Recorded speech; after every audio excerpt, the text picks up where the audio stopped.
Les sanctions occidentales contre la Russie ont propulsé l'inflation en Europe et aux États-Unis à un nouveau record en juin, suite à la flambée des prix alimentaires et de l'énergie. Le taux d'inflation dans les 19 pays de la zone euro s'établit à 8,6% sur un an en juin, après 7,4% en avril et 8,1% en mai, selon Eurostat. Ces taux sont les plus élevés enregistrés par Eurostat depuis le début de la publication de cet indicateur en janvier 1997. Aux États-Unis, l'inflation a atteint en juin 9,1% sur un an, un record depuis novembre 1981. Ce chiffre, pire que toutes les attentes, marque une nette dégradation par rapport au mois précédent où la hausse généralisée avait atteint 8,6%. Quelles sont les causes profondes de l'inflation et de la crise financière qui se profile en Europe et aux États-Unis? Quelles sont les probables conséquences sur l'Afrique? Réponse avec le docteur Lachmi Siar, expert financier et ancien dirigeant de banques d'affaires notamment en Amérique du Nord, en Europe, en Afrique et au Moyen-Orient. Actuellement, il est membre du comité consultatif international de l'Organisation intergouvernementale panafricaine, le CAFRAD.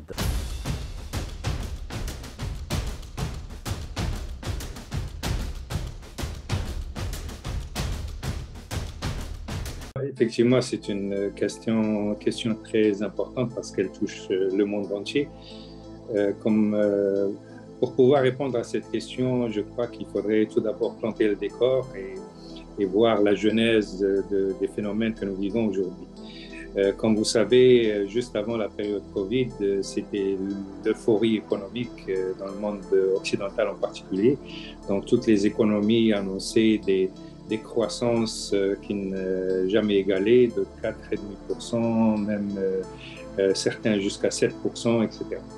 Donc, et puis, il y avait également l'argent facile, c'est-à-dire ce que les anglophones appellent le quantitative easing, qui a commencé aux États-Unis, où les banques centrales injectaient de l'argent dans l'économie pour stimuler la croissance. La Banque centrale européenne faisait la même chose, et donc les gouvernements empruntaient de l'argent pratiquement à taux zéro et dans certains cas à moins zéro. Quand vous avez un pays comme l'Allemagne, par exemple, qui avait une économie solide, certains investisseurs sont prêts à payer, disons, des taux négatifs pour la sécurité de leur argent. Donc, lorsque l'État allemand émettait des titres à 100, par exemple, eh ben, l'investisseur recevra 99 au lieu de 100 à la fin de la période.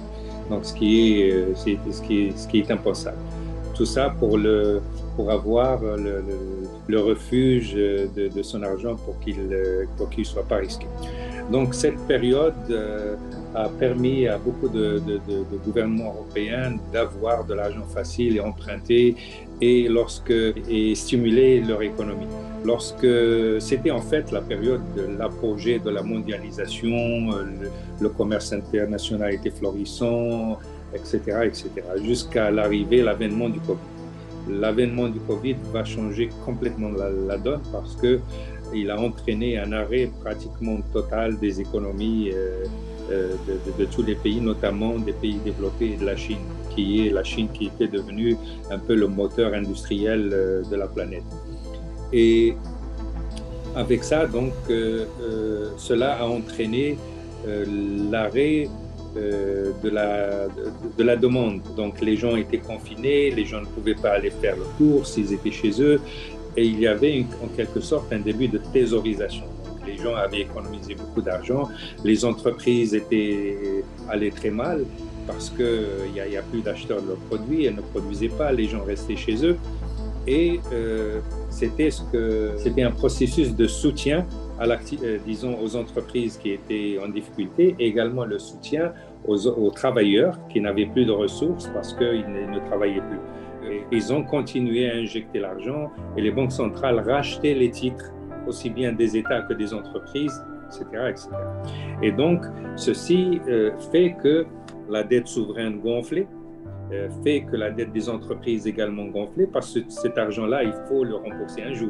Pendant cette période de Covid, on assiste à un phénomène qui est ce qu'on appelle la fin, en quelque sorte, de la mondialisation, parce que tout le monde pense au lieu de délocaliser, maintenant, on relocalise dans les pays d'origine, que ce soit les entreprises, les gens veulent fabriquer chez eux, parce qu'on s'est rendu compte qu'ils ne pouvaient même plus fabriquer de masques.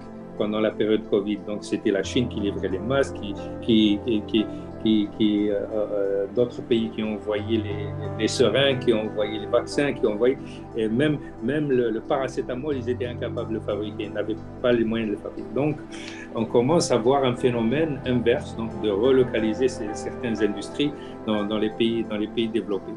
Et la Chine elle-même, qui avait arrêté, pense ne plus devenir ce qu'on appelle le moteur industriel du monde et va se concentrer dans les productions à haute valeur ajoutée. Ce n'est plus la Chine qui fabrique des produits à moindre valeur qu'elle va exporter un peu dans le monde.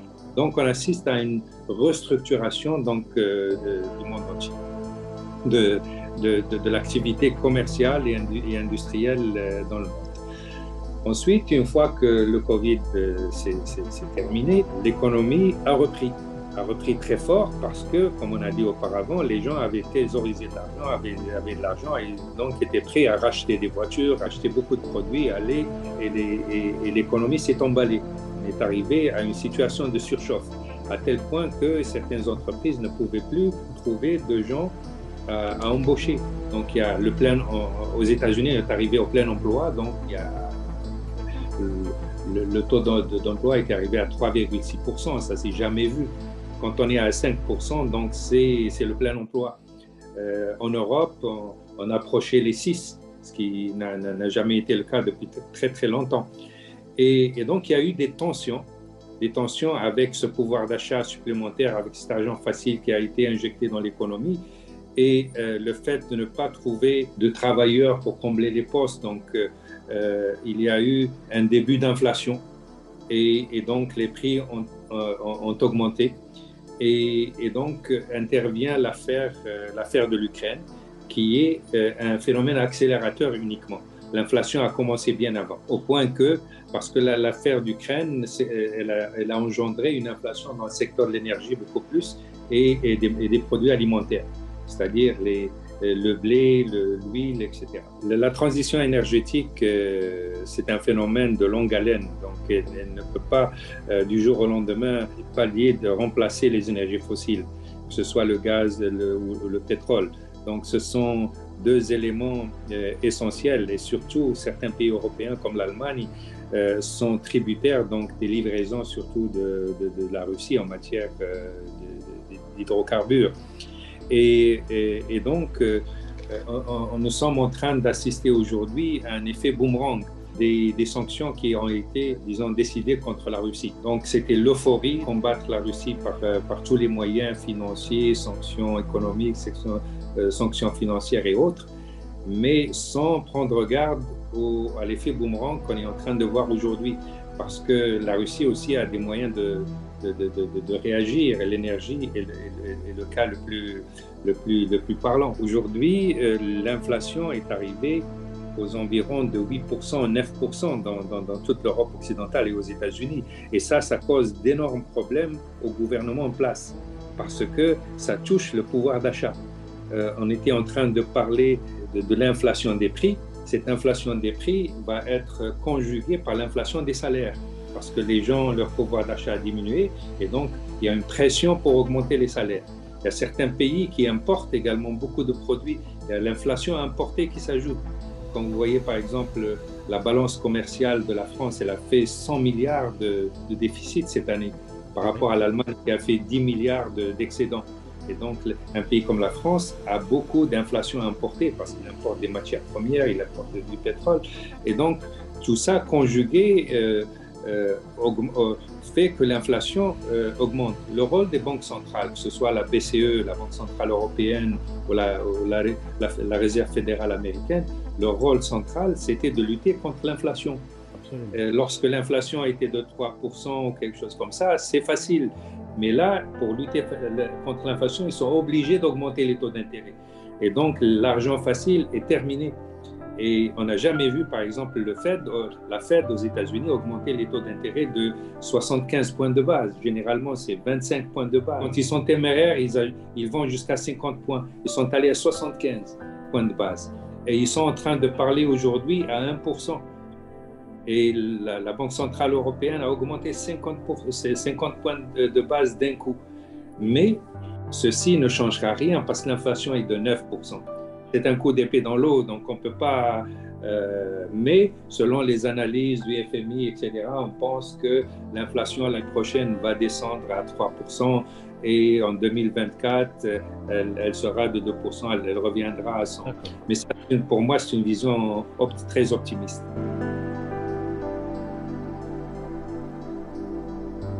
Le problème, c'est que l'Afrique n'est pas monolithique comme l'Europe n'est pas monolithique. Vous avez les anciens pays de l'Est qui sont différents de l'Allemagne, qui est différente de la France, différente de l'Italie, l'Espagne. L'Afrique, c'est la même chose. Moi, je vais essayer pour comprendre, partager l'Afrique en trois blocs, ou sinon 4 blocs. Nous avons tout d'abord le bloc des pays producteurs d'énergie. Comme l'Algérie, comme le Nigeria, comme la Libye, comme l'Angola, la Guinée équatoriale ou bien le Mozambique.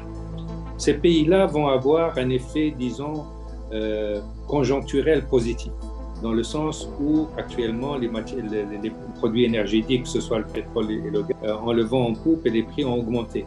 Et donc, ils vont avoir des rentrées en devises assez importantes. Le deuxième facteur important pour ces pays, c'est que la valeur de l'euro a beaucoup diminué. Il est presque à parité avec le dollar aujourd'hui. Et ces pays-là ont des recettes en dollars parce que le pétrole se vend en dollars et la plupart de leurs achats sont en euros.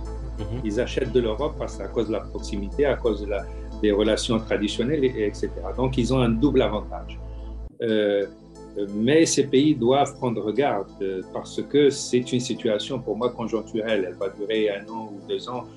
Parce que maintenant, on est en train certains pays occidentaux sont en train de parler de caper le prix du pétrole, qu'il n'achèterait pas s'il dépasse un certain niveau, etc. Pour moi, c'est très compliqué à mettre en œuvre. Donc, ces pays-là, aujourd'hui, sont courtisés par les pays européens pour qu'ils leur livrent plus de pétrole, plus de gaz, etc. Seulement, la plupart de ces pays-là ont des contraintes locales. Aujourd'hui, ils consomment presque la moitié de leur production. Ils n'ont pas suffisamment d'excédents à exporter et ces excédents demandent des investissements majeurs. D'ailleurs, ils sont en train de poser des préalables en disant à ces pays, si vous voulez plus d'énergie, il faut investir chez nous pour pouvoir sortir cette énergie qui existe. Donc, ça, c'est le premier bloc de pays. Le deuxième bloc de pays qui va vraiment souffrir, ce sont les pays, je dirais, francophones, qui, dans la monnaie, le franc CFA, est pégé à l'euro. Donc, l'euro a perdu de sa valeur. Et par conséquent, ces pays-là vont avoir un impact majeur en termes de leur endettement, l'augmentation des taux d'intérêt. Et certains seront en cessation de paiement. Je ne veux pas citer des pays en particulier, mais certains seront en cessation de paiement parce que les taux d'intérêt vont être élevés et aujourd'hui, ils sont incapables de faire face déjà à leur endettement. Et donc, ils vont faire face à des processus de restructuration, de rééchelonnement de dettes ou d'actions du FMI. En plus, ces pays-là importent des produits européens, que ce soit des produits fabriqués ou des produits alimentaires. Donc, ils vont être pénalisés à deux niveaux. Au niveau donc, des produits qu'ils importent et au niveau des coûts financiers, parce que s'ils doivent acheter ces produits, ils doivent emprunter. Et ils vont emprunter plus cher et leur dette va coûter plus cher. Donc ça, c'est les pays qui vont connaître des difficultés assez importantes. L'autre bloc, pour moi, ce sont les pays anglophones, si j'ose dire. Et parmi ces pays anglophones, il y a des pays qui ont réussi à mettre en place des mesures de bonne gouvernance, j'allais dire, qui sont mieux gérées sur le plan financier. Comme par exemple, je citerai le Botswana, dont beaucoup de gens n'entendent pas parler, mais c'est un pays qui est bien géré sur le plan financier. Vous avez d'autres pays de l'Afrique de l'Est qui ont fait beaucoup d'efforts, comme le Rwanda, par exemple, qui ont des taux de croissance assez importants et qui sont dans la voie, disons, sont capables de faire face à la situation. D'autres pays, malheureusement, donc les plus pauvres de l'Afrique, vont connaître des situations semblables à celles que vit le Sri Lanka aujourd'hui parce qu'ils ne pourront pas acheter leurs produits de première nécessité. Ils sont dans des situations assez compliquées déjà avant ces problèmes-là. Certains pays occidentaux disent qu'ils vont consacrer des montants pour les États-Unis ont annoncé $1 milliard pour aider certains pays, donc de l'Afrique et de l'Égypte peut-être, pour faire face à cette situation. Tandis qu'en Europe, ils vont avoir, à l'allure de ce qu'on voit, il y a à craindre que d'ici la fin de l'année, l'Europe sera en période de récession. Alors, si l'Europe sera en récession, donc l'économie mondiale ira très mal. Et donc, ces pays qui sont aujourd'hui impactés seront impactés encore davantage.